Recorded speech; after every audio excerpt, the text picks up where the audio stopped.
Welcome back, folks. This is the Marketplace Show Reset and Jumpstart on WSDX Radio, 970 AM, and also broadcasting on Tempo Television, also live streaming across Kalaloo Network, various platforms, also streaming live on our affiliate, Hispanic affiliate program station, La Mega Mundial, and across several social media platforms. This is the Marketplace. Now, before I bring up my colleague, I've been asked quite frequently, very often, the reason why you're not hearing the soul voice of Anthony Weeks anymore, because as time goes by, the show progresses, time progresses, the show evolves. And so where you've gotten used to where you heard my voice more often on the program as the host, I have a complement of colleagues that are from different backgrounds and different areas of expertise and proficiency in the areas of health and wellness, business, economy, and public policy, technology, et cetera, hospitality. And so when you're not hearing my voice, it's, even though you're not hearing me, I'm there because I'm now more wearing a producer hat. I'm producing more as the executive producer of the Kalaloo Network, and I do contribute on some of the segments from time to time, and so that's the reason for it. So if you're thinking you're not hearing me anymore, that's not what it is. It's there, but I'm not there because I now have a team of colleagues that make up the what has been the evolution of this program that you've come familiar with. And so let me bring up my colleague, both Terry and Karen on the program. Ladies, how are you doing today? We're good. Blessed. Good. Welcome. So welcome. I hope you're having an awesome day so far. Hope things are productive on your end. We just wrapped up with our colleagues in the Washington, Maryland, Virginia area, and now we are hearing from our colleagues in the New York tri-state area, and also live from the Sunshine State of Florida. Ladies, it's really always great to be back with you each and every week here on the program. We have lots to talk about on this segment number 2 on business, economy, and public policy. So I don't know how much you've heard of the first segment, but there was an etiquette person that talked about protocols and proper etiquette. Boy, do I need some of that, because I'm probably the worst when it comes to etiquette and protocol. And so I learned a thing or two, but I tell you, what a breath of fresh air in terms of the energy that guest just brought to the show. In terms of she's called, I think one of her slogans is "Move Your Body." And every so often when she says it, she harmonizes, she sings it. And remember me back in my club days when I was in New York, and I was big into house music, and that song "Move Your Body, Move Your," and I was like, I just couldn't help myself, and I was like having involuntary, muscle spasm and stuff going on right when I'm watching this show. But it's really good. I had a really good time out with that conversation. And so what has your week been like? What have you been up to? Talk to me, share with our viewers and our listening audience. How have you been, ladies? Oh, by the way, happy Women's Month, by the way. Thank you. You guys are quiet. We can sit quiet. Wait a minute. Well, first of all, I am loving Karen's flower. Go ahead, Karen. Styling and profiling. And wait. You give people their flowers while they're still hard, vertical, right? That's right. Vertical. And Karen, Dr. Karen, well, let me give you her full. She has a long title. Don't do it. Don't do it. Wait a minute. Don't do it, bro. So I didn't know this about my good friend, right? Mm-hmm. But she's also Reverend Dr. Karen Green. I did not know that. I didn't know that either. There's more. You're holding out. There's more to it, okay? But wait. And so this week, like she doesn't have enough titles to go with all the other titles that she had that I haven't mentioned.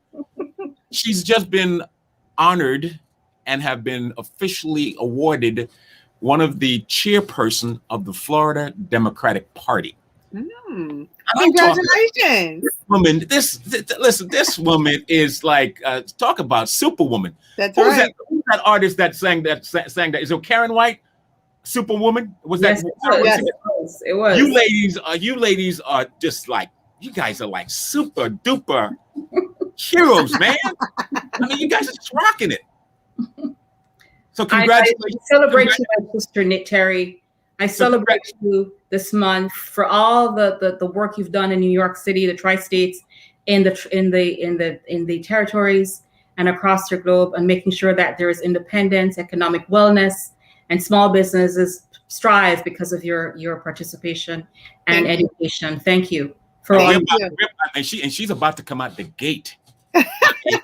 big way, because I mean, we're talking about where, this is where she shines. This is where what she's been doing as a public policy expert and working, was appointed under President Obama administration as the small business advocate for the SBA. And so we're going to get into that in a little bit. But well, before we do, Reverend Dr. Karen Green. Amen. First of all, I just want to say, like Anthony mentioned, it is Women's History Month. And, you've broken a lot of barriers and crashed a lot of ceilings to let a lot of people in, including me. And we're just radiating off of each other's energy. And it is always a pleasure to be on with Anthony and you on Wednesdays. I look forward to, jumpstarting the economy with you guys. And so we are definitely in Women's History Month. We're definitely celebrating all the sheroes of this month. And we're just going to continue to pour into others as God has poured into us. I just want to thank you. And I celebrate you as well. So thank you so much. I wanted to just expound on what my brother Anthony said. To be clear, I was appointed the vice chair of the Florida Democratic Party. And I know that my role, I've said this before, that on this, because of policy issues, we're all here doing what we do best. That's right. I have represented the Caribbean territory and the U.S. territories across the world, making sure that democracy, from a democratic standpoint, is upheld and protected. That's right. And today I'm dressed in my heritage outfit. I'm celebrating the American Samoas today. Beautiful. Today, the 3rd of March, another U.S. territory. I had the privilege of being a senior advisor to presidential candidate Michael Bloomberg, your former mayor of New York. Yes. I served as his presidential advisor in the U.S. territories. And this today, on the 3rd of March, was his historic victory in the American Samoas on Tuesday. Nice. So today I celebrate my family in the American Samoas. We will get back to, I'm going to be moving on to their program after. So this is why I'm dressed. Oh, nice. Oh, you look beautiful. You're ready. You are dressed apart.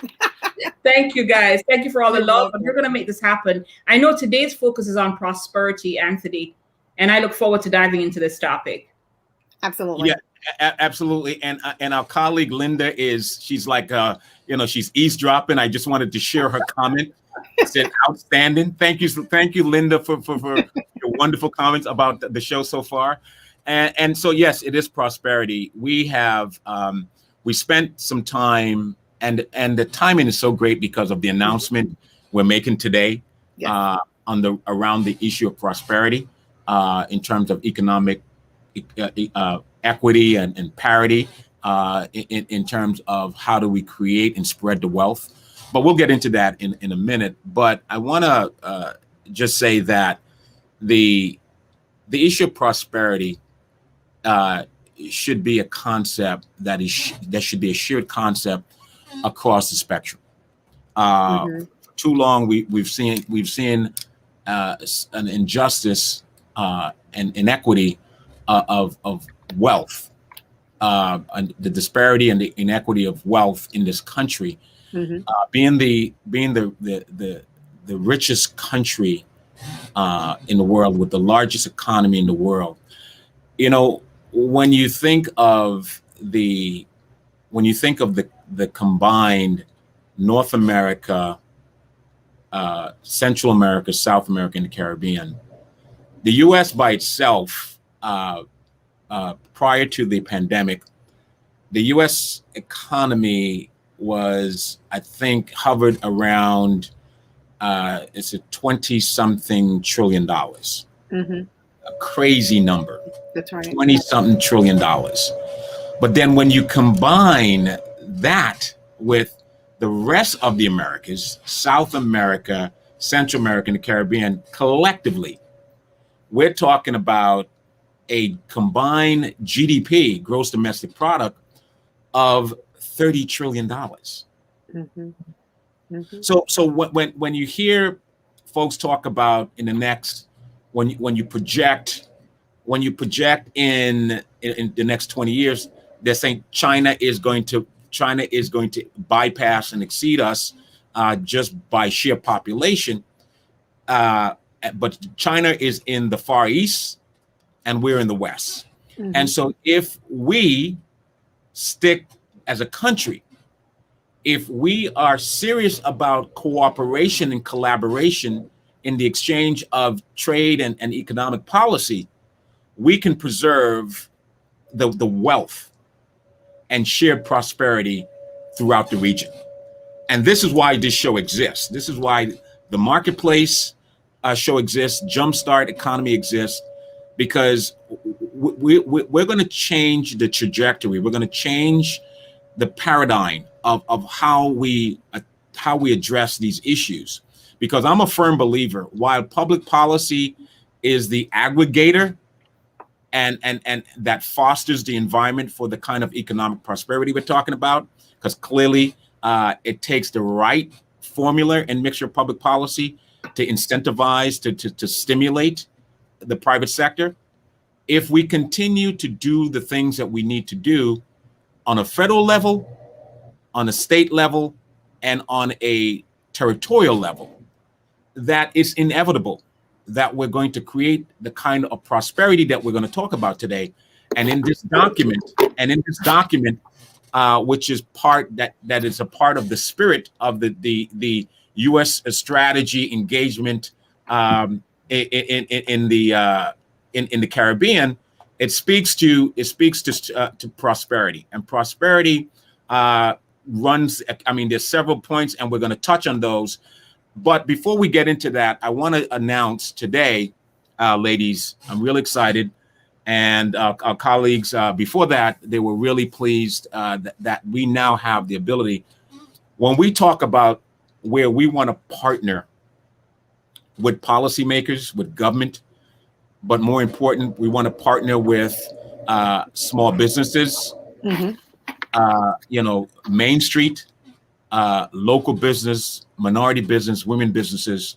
We mean that seriously in a big way, because we want to be able to provide all of the right tools and resources to that private sector.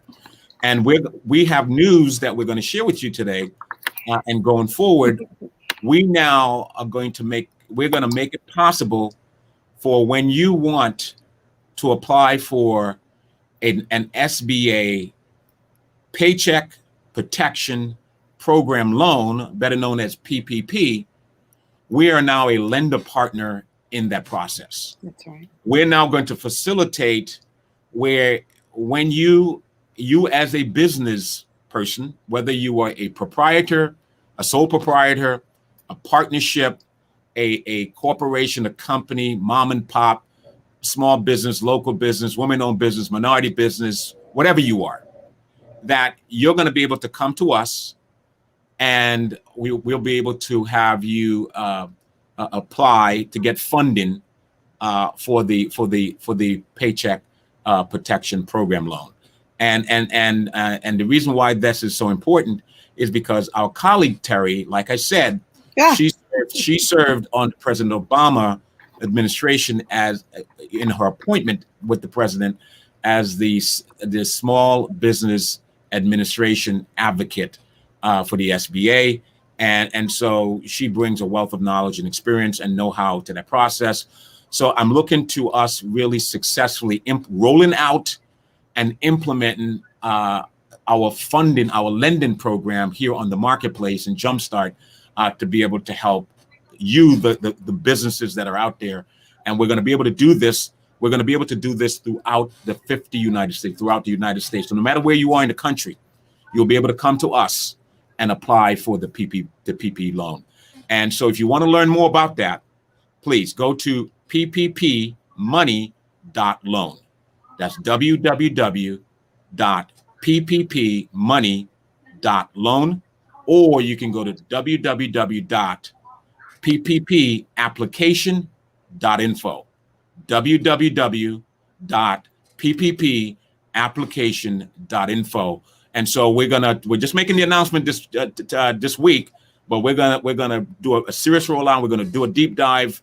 Ladies, Linda and Carolyn made direct suggestion that we do a joint show where we have a detailed discussion. We do a deep dive on the new funding, because we're talking about the combination of $900 billion that's available now, and the new guidelines are going to come out in the middle of March, and then at the end of March, the $1.9 trillion by the Biden administration will also going to be part of that. So there's going to be a lot of money available, and we want to do our part to help you get access to those funds as well. So ladies, I know I've been a little long-winded, but I wanted to make sure I get that in there before we get into the different discussion on prosperity, because the access to capital is certainly paramount to the prosperity message. Absolutely.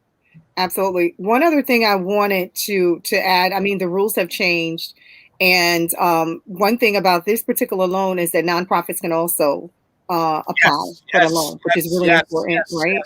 And then the second part of it is the first round they were looking at your net, and now they're looking at your gross. So it's a significant amount of money, more money that you'll be able to get as well. So those are two key components to the PPP. That's very helpful for all of those that are looking to jumpstart the economy. You can be the sole proprietor. You don't have to have employees.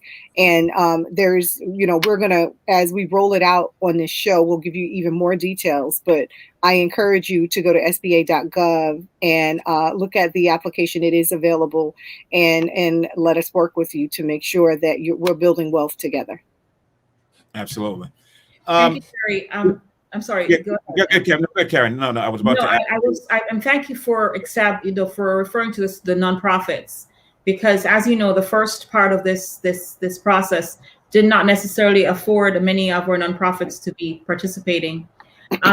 The Biden-Harris administration, as it refers to the Caribbean community and or South and Central America participants, is that this is about partnership and prosperity. That's right. And the focus is really on small businesses. As you all know, culturally, this is what we do. We are small business owners. And then I'm looking forward to tapping into the industries that would expound on this area of prosperity. So thank you again. And as I said before, I look forward to how we can go about, probably it'd be good to see how we could inform our listeners and viewers how they would be somewhat eligible. The eligibility process on the SBA application was a little tedious for many people, and actually was a deterrent. And I know that Terry and I were privy to the meetings that came out of the business sector, the Biden administration last week, with what has changed and how many people will be able to afford this. And so, Terry, I'd be reaching out to you as well. I think the suggestion, Anthony, of us having a collaborated presentation with our other peers in DC and otherwise would be good, because it would literally create that information needed for small businesses to see if they're eligible in so many instances to secure these loans. Right. Absolutely. I want to take a look at the prosperity portion of the U.S. strategy engagement in the Caribbean, and just kind of take a look at, we'll circle back on the PPP initiative, but I think this lays the important foundation. What do we mean when we talk about prosperity and its relevance and application to what we're talking about? there is a law, a U.S. law that's on the books, passed by Congress, that speaks to the importance of the role of the United States and its relationship with the Caribbean. Why? Because Central America, South America, and the Caribbean, but most immediately, the Caribbean is the third border of the country, and so it behooves the United States to make sure to ensure the stability and security of and prosperity, economic prosperity of its neighbors. And by saying that, when you look at the spirit of what's in that law, the U.S. strategy engagement in the Caribbean, under prosperity says we will support U.S. exports and job creation, understanding the mutual benefits of a prosperous Caribbean basin. We will engage with our Caribbean partners to promote sustainable economic policies and job creating, private sector-led growth, utilizing trade preference programs and key forums such as the U.S. CARICOM Trade and Investment Council. Now, I know, Karen, you're probably very familiar with it. I'm not as versed with it, and so I'm looking forward to getting educated, getting a better understanding of what that is. But it continues to say, here that improving the trade and investment climate. Bullet point number 1, regional trade conference. Again, we talk about they're going to be conferences that are going to be trade conferences regionally.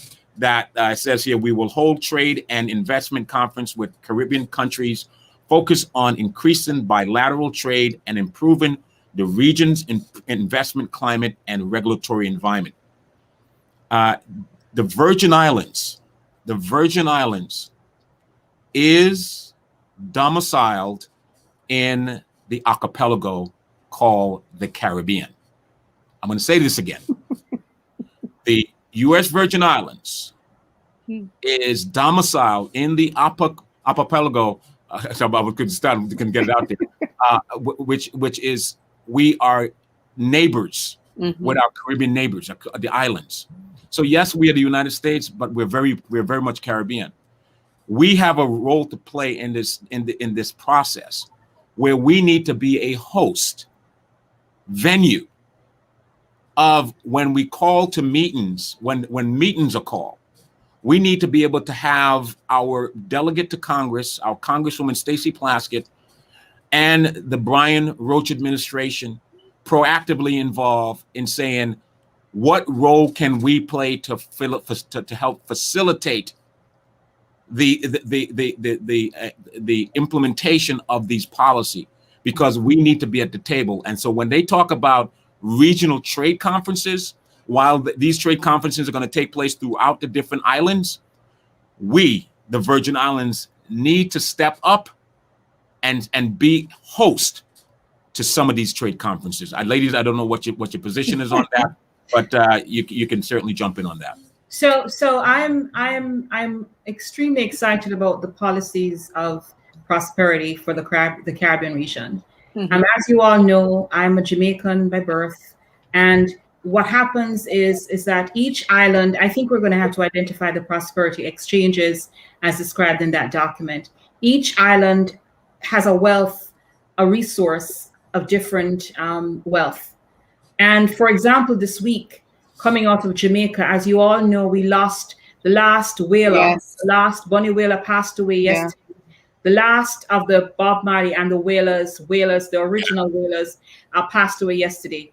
Coming out of Jamaica, reggae music, the culture of music, the culture of sports in track and field and other sports has long been part of our export, or culture or music. Right. Reggae music, the birthplace of reggae music is out of Jamaica. The collaboration of soca music across the English-speaking Caribbean has long been there. And we all know what comes out of that with the festivities that come with carnivals, global carnivals, reggae festivals, just the comedic and or theaters that come out of our islands. Now, one of the biggest things that the Caribbean region has to offer is our culture. And it is long appreciated. It's everywhere across the globe.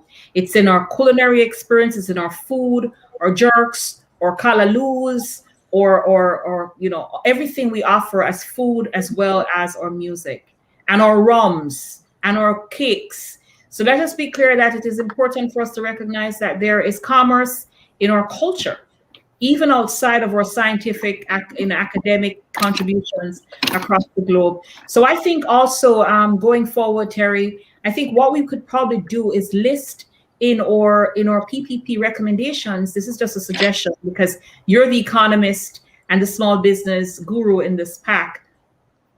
I think it would be good if we could probably identify for our Caribbean listeners by categories, their wealth, their business wealth.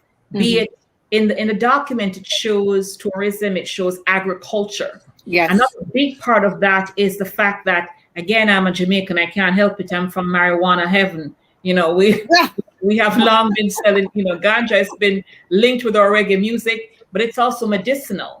Coming out of Jamaica, marijuana was used to help create the medication for glaucoma of so many of us Black people having to genetically experience. So I think if we could go through identifying the different wealth that comes out of each zone, then we probably could also find a way to help, not only with the SBA loans, but we also could direct folks to SBA grants that are also a part of this outline of this. That is incredible. I got to tell you, I love you guys. Listen, I think we need to stop and hit the pause button for a second, because I think we need to embrace truly where we are and what we have the authority and power to achieve, and what's at our disposal. Both of you are policy giants in your own right. But most important, what we have created and what we've organized and the resources that we have at our disposal. We're now saying that we can now initiate and pull together a formidable agenda where, when we talk about the barriers and the challenges that exist for people of color within the United States, and more so on the issue of folks migrating, immigrants to the United States, and how do we create parity? If you don't have a prosperous region, if you don't have a secure third border, it's a national security issue and it's an economic issue. Because if the United States falls asleep on its adversaries and competitors, they're knocking on the doors. They're already there. They're already investing billions of dollars in infrastructure in those countries. And so what's going to happen is we're going to find ourselves as the country, the US, trying to play catch up to level the playing field. Well, the US is still the largest investor and trade partner in the region. But we now need to understand that we now collectively, the marketplace, in our initiative called the Caribbean America's Single Economy and Jumpstart Caribbean, that's our initiative, that we are going to build this bridge in order to position the U.S. Virgin Islands. I'm going to say this again. For those of you that are watching and listening, for too long, the Virgin Islands have been absent, missing. Okay?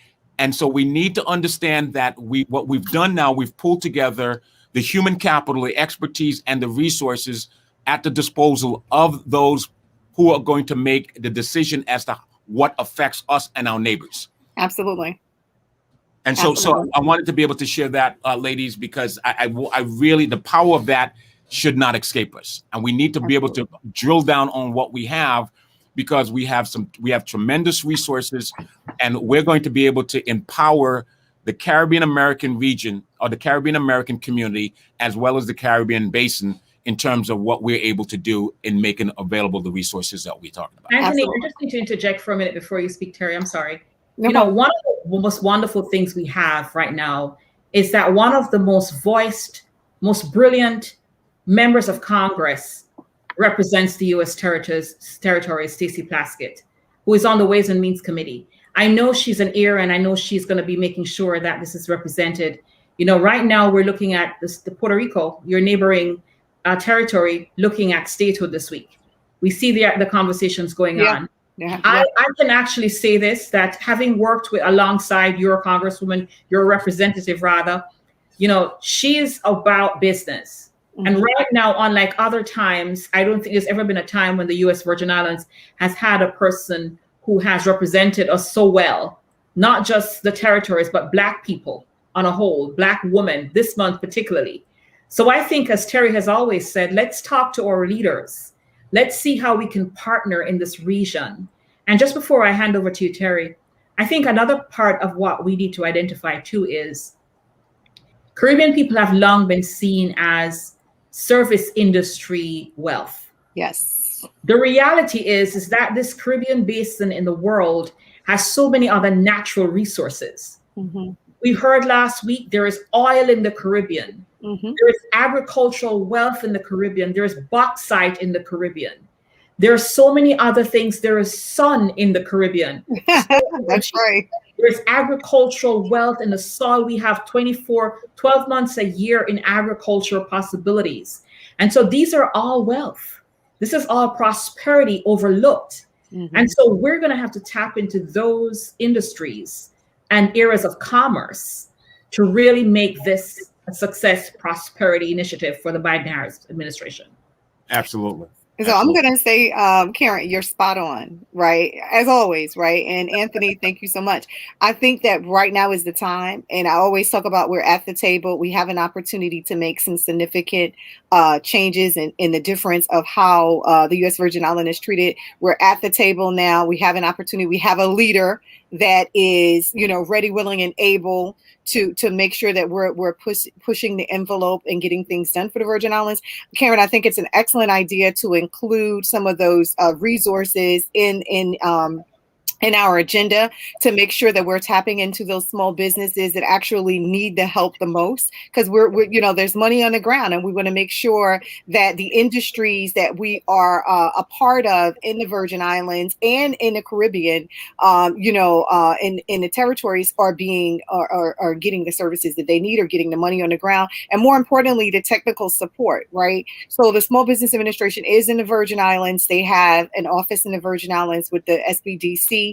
And so these are some technical changes, to technical support that they'll need to, once we get the money in the hands of the businesses, right, which is really important. We need to make sure that they're able to have their records together, to have their paperwork together for whatever can be forgiven. It will be forgiven. They wouldn't have to pay that back. But more importantly, that we have a strategy for them moving forward. So they're taking the resources that they have, the technical support that they'll need, and meshing the two together and making sure that we're building wealth on all fronts. Because at the end of the day, if we don't have small business, we don't have that particular engine that we need to drive this economy.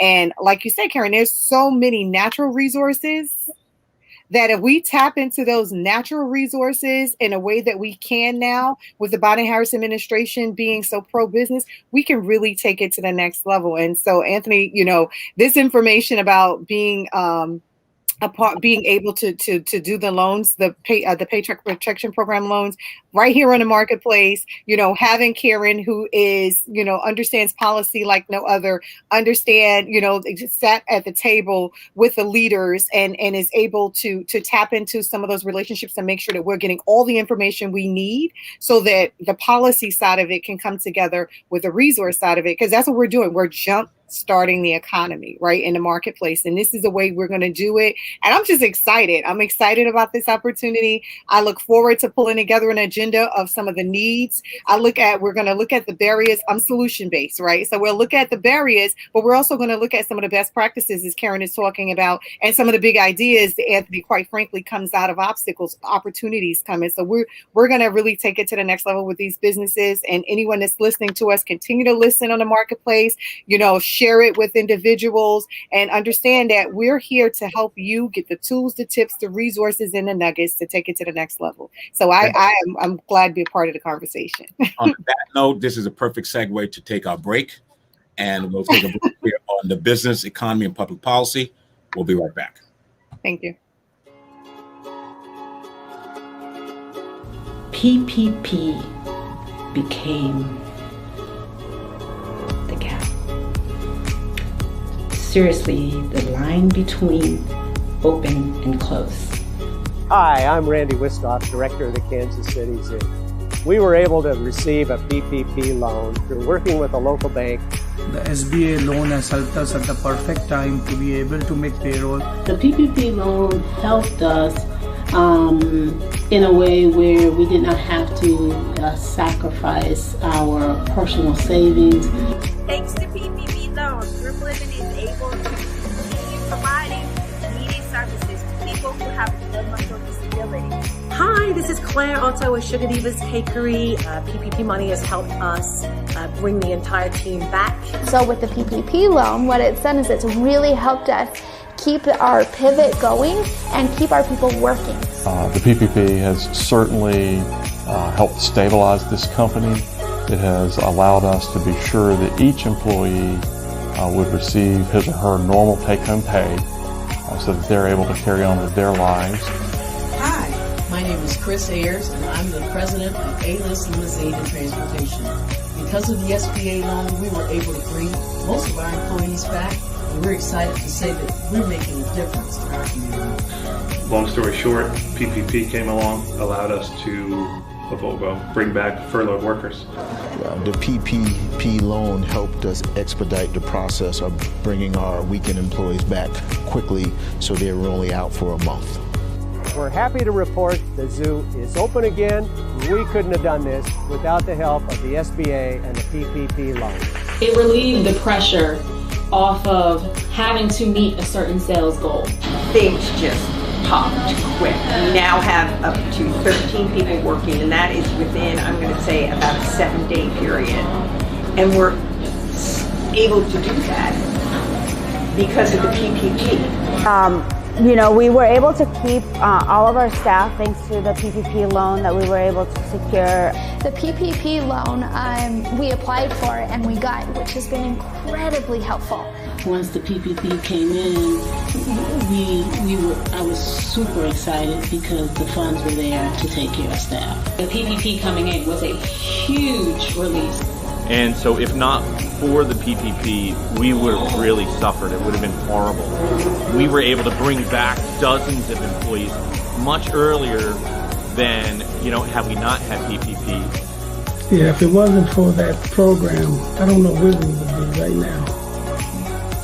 Because it took a lot of weight off of us. And the PPP really has been instrumental in helping us fill that gap. Having that Paycheck protection has actually really took some stress off of them as well. PPP was a true lifeline. Thank you for what you do for America. So thank you so much to everybody. Thanks, SBA. The Paycheck Protection Program has been an incredibly successful federal disaster response, thanks to the President's leadership and the combined efforts of the U.S. Treasury Department and the SBA.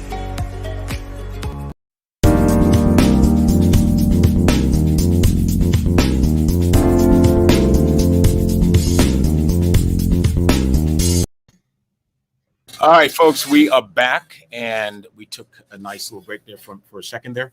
Welcome back to the Marketplace and Reset, Jumpstart.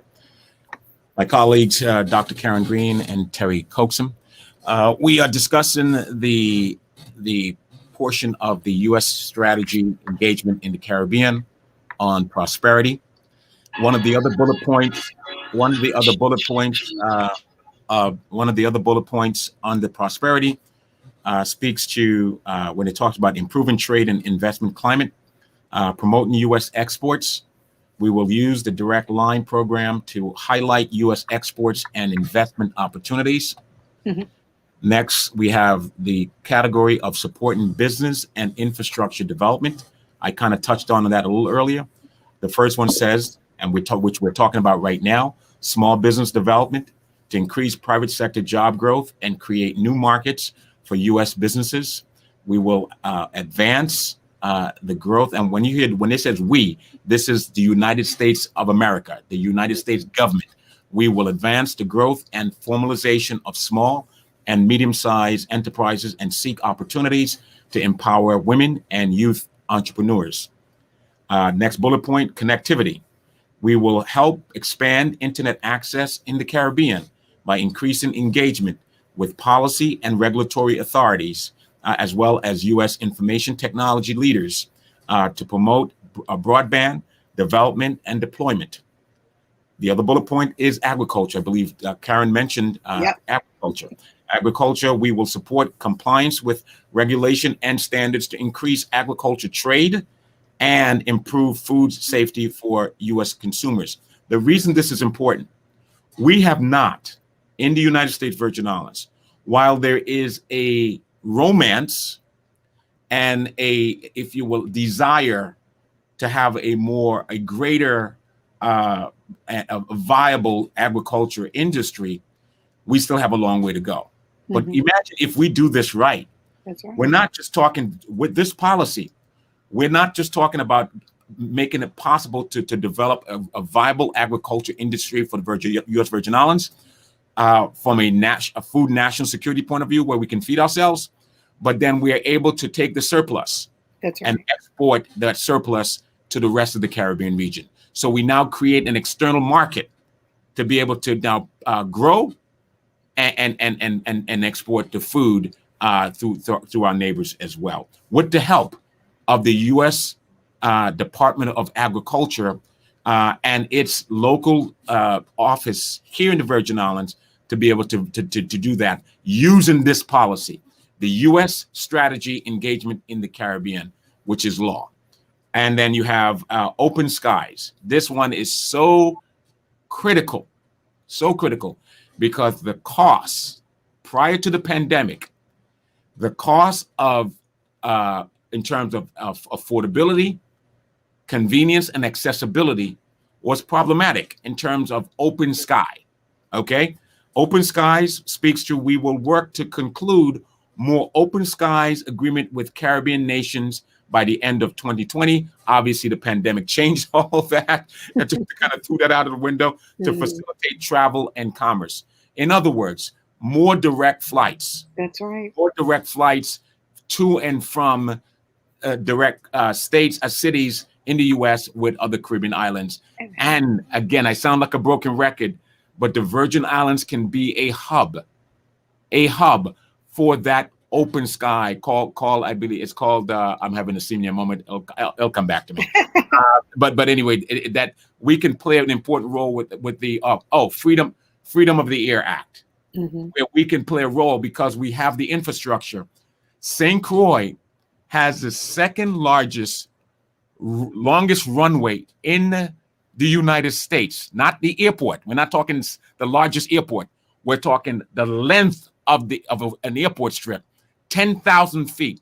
St. Croix has the second largest airport strip. Second to, I believe, is it Andrew Air Force Base? I think it's somewhere in New York. New something, New Jersey. I forgot. So anyway, we have the infrastructure and we have the status as a U.S. territory. All we have to do is the desire and the will to make it happen. And I think and there's one more, sustainable tourism. We will foster healthy, well-managed, and productive marine and coastal ecosystem, the backbone of the Caribbean tourism industry. Okay. So that's where, when we talk about prosperity, that's where this law speaks to in terms of what the opportunities are. Yeah. So Anthony, from that list of prosperity opportunities, really we have been challenged, as you said before, with the COVID virus. Tourism, as you know, in the Caribbean has taken a major hit because most of our islands right now are on lockdown, technically on lockdown. We have reports coming out that are really unbelievable. There's still no access to Canada. There's still no access to England, to Europe. There are still restrictions. And so really the real piece of our most important export for trade is agriculture. The United Nations this year basically is looking at how we feed people across the world. There's world hunger, and agriculture is a solution to how we handle these situations. The Caribbean, as I said before, unlike any other region, even in the Pacific, we have, for the most part, a tropical climate all the time. And so we're really going to have to look at products, agricultural resources like we did. One of the reasons why when they took us from Africa, we came to this part of the hemisphere was for agriculture.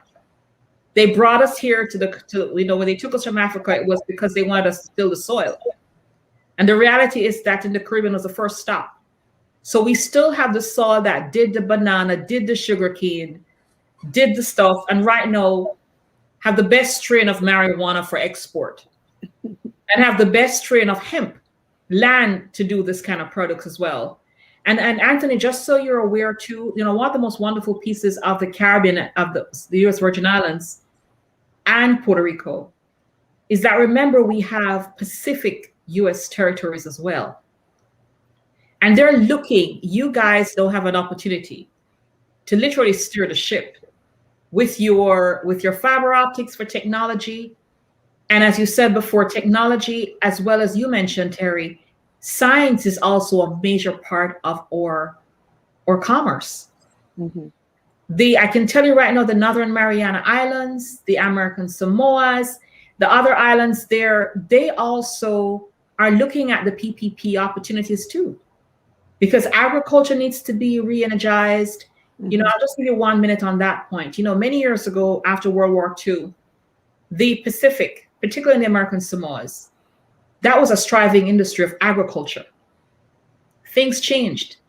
And now in that region, basically what they have is the fishing industry, the tuna industry. That's really manned by Asian Americans. Those are actually people coming out of China as well, mining the tuna industry, the fishing industry. I think this is an opportunity, and I'm so grateful for this blessing of being able to share this platform with you both. Because I know right now that we have our brothers and sisters over there in the U.S. territories who are Black and brown like us, who are, as we see us, looking at this program too. So agriculture strongly is going to be a part of it. We know we've talked about the Jones Act. We'll get to that later on. But imagine this. You're in the American Samoas. First of all, in the Northern Mariana Islands, where hours in difference, right? The closest geographic map you have from the American Samoas is New Zealand and Australia. 6 hours from Hawaii. This is an independent U.S. territory. And so I am excited about the fact that as much as COVID was a disaster, a killer for so many of us, we literally have a reset. That's a right. global reset on the economy, on our health and wellness, and how we go about securing the future of our world and our children. That's so right. I'm so excited to move forward with you guys, and I look forward to how we go about building the wealth needed to sustain ourselves here in the Caribbean. Absolutely. And I just want to add, and when we talk about this, because we are in the marketplace and we are providing the strategies, but with the obstacles, Karen just said it again, there are these opportunities. And so what we're going to be looking to do on this show is to direct whoever is listening to the program to the opportunities. And then we'll be able to, once we direct them to the opportunities, we'll be able to walk them through some of the barriers. We'll be able to highlight some of the best practices and the big ideas. So that way, we'll get them back to where they need to be at. And quite frankly, I had a conversation with some business owners before. A lot of our businesses were not in the black in the beginning. And so COVID really disrupted what little stability that they had. But the good thing about what's going on with this administration, about the Harris administration, is that they are tackling it right from the beginning. And Congress is giving the resources right from the beginning. And so what we want to make sure that Black and brown folk are in the know of where the information is, how to go about getting it. We're now in the process of actually being able to help with the loans. There's technical support available. The policies are all in our favor. You have terrific leadership in Stacey Plaskett. And so now it's time for us to make sure that not only give them the information, because back to the solutions, making sure that they can use the information, because having the information and not being able to get through the PPP application or find, where the lenders are, or more importantly, how do I use this money? And then how do I account for what the money is being used for, so that way I can be forgiven for some of the debt at the end. So all of this is information. I'm looking forward to strategy. Karen, you and I are going to put together the agenda to make sure that the industries that are impacted the most in these regions have the information they need. They have the link they need. They can come on the marketplace each Wednesday. They can get the tips, the tools, and the nuggets. And more importantly, we can help get them in the black. And so we're about building wealth. We're about prosperity. This is Prosperity Wednesday. That's right. And we're making sure that we're taking it to the next level. That's right. Oh my God, Terry, you're scary. You're scaring me, Terry. You're scaring me. Oh, you're why? Like, I can't. I'm not at liberty, but you're like a fly on the wall. Oh my God. Oh, Jesus. But anyway. So I want the people of the Virgin Islands to take this in for a second. CARICOM, the Caribbean community, is comprised of all of the Caribbean islands, there are member states in CARICOM, and there are associate states. The U.S. Virgin Islands and Puerto Rico are observers. We're not members. We have observer status in CARICOM. Back in 1989, one of the many studies that were commissioned by CARICOM to create a single economic bloc, because the Caribbean is so fragmented, right? With so many different islands and economies, et cetera, et cetera. They wanted to pursue, how do you create a single, combined, integrated economy called the Caribbean Single Market Economy, called CSME. They made stride. They made a lot of success with, but it literally came to a halt. While they were able to implement many parts of it, they couldn't agree on a single currency. That brought that to a halt. So there's CARICOM, there was Caribbean Single Market Economy. The SETI, as a nonprofit, our initiative, this show is called the Marketplace Show Reset. And under this umbrella, this show, what we're doing is, under the SETI organization, what has emerged out of the Virgin Islands is the macroeconomic and public policy think tank called SETI, but the initiative is called CASE, Caribbean America Single Economy, created in the United States Virgin Islands for the purpose of sort of insulating everything that we're talking about right now. And then, of course, now that we have to hit the reset button, the jumpstart of the U.S. economy, and of course, the local economy, which includes the U.S. Virgin Islands, and also how do we jumpstart the rest of the regional economy. This is what we're talking about.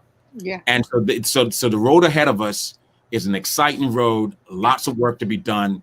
But the important thing is, where we started out making the announcement, we are now a lender partner. SETI, as a community development nonprofit organization, we are now a lender partner, along with our private sector partner.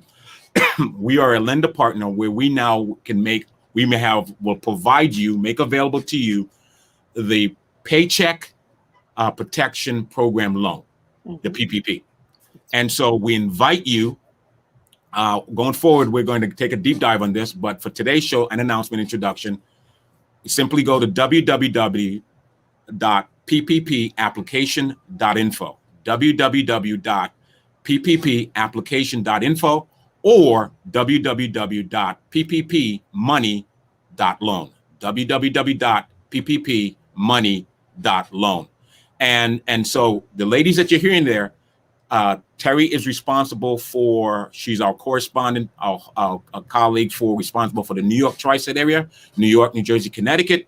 And Karen is responsible for the Sunshine State of Florida and the associated Caribbean islands that she works closely with in the Caribbean diaspora here in the country.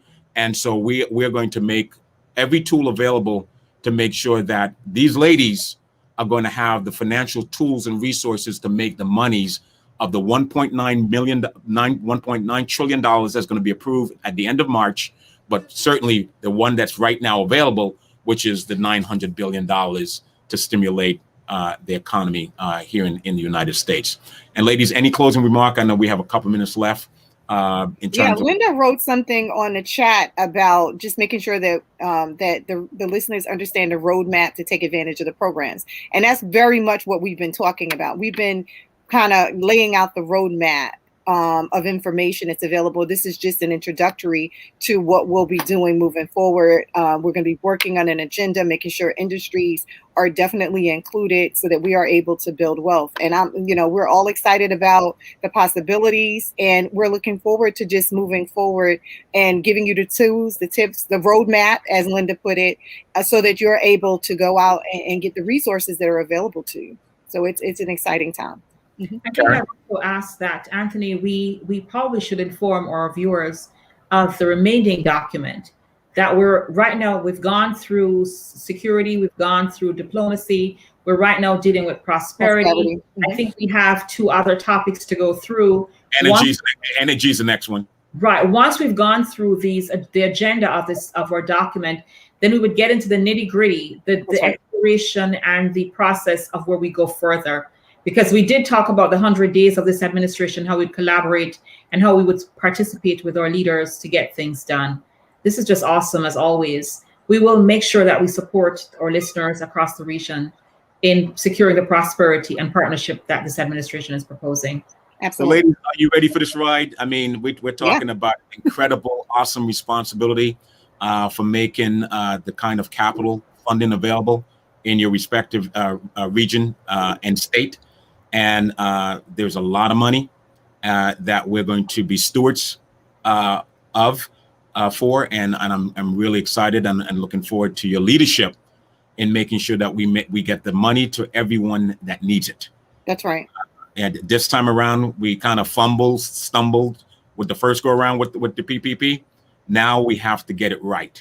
Okay. And so this time I'm hoping that we achieve that in this endeavor. Absolutely. Okay. Looking forward to it. Fantastic. All right, ladies, it's been great. Thank you so much for your contribution, as usual. And I want to say have a pleasant good afternoon. I'm getting forward. Folks, this brings to an end this second segment of the Marketplace Show Reset and Jumpstart on business, economy, and public policy. Coming up next is Tech Talk, where we focus on technology and e-commerce. We'll be right back on that segment. Good weekend, guys. Have a good day. Take care. Small business is a part of all of us each and every day. It's where we eat, it's where we shop, it's where we go to meet our friends and colleagues. In the wake of COVID-19, our small business community desperately needs our help. We must do our part to help our local communities to once again thrive. We must focus our attention on the small businesses that are the fabric of our great nation. SureUp is a network of small business owners, their employees, and local consumers all working in unison to support each other. By creating incentives for consumers to think local before considering regional and national providers to fulfill their